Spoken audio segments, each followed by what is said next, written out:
นี่ทุกคนไก่ต่อของผ่านจอยเพิ่นว่าเพิ่นจะขายเนาะเด้นี่ราคา2 ล้าน โอ้งามเลยคุ้นขนาดทุกคนจับก็ได้นี่เบิ่งจับในที่ละนี่โอ้งามมาเลย บ่ได้ว่างามซื่อๆเลยทุกคนมานพอ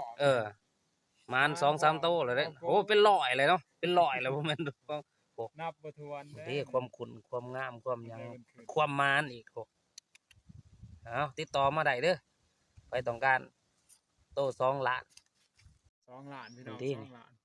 ความขุ่นพวกจับหยังกับงามขนาดต่างมันเนาะฮ้อนนี่ก็พอแล้วนี่มานนี่คันฮ้อนนี่มันมานแหละ 2 ล้าน นี่แค่บ่หางนี่ก็ 2 ล้านบ่ต่อพี่น้อง งามแล้วนะรวมๆเลยมันงามเอาเด้อ2 ล้านเด้อ 2 ล้านบ่ต่ นี่ อ เจ้าของเพิ่นก็ดีบ่เตรียมอยู่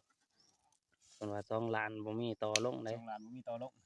มีแต่ต่อขึ้นอย่างเดียวเพิ่นว่าต่อขึ้นได้ต่อลงบ่ได้แม่นเบิ่ง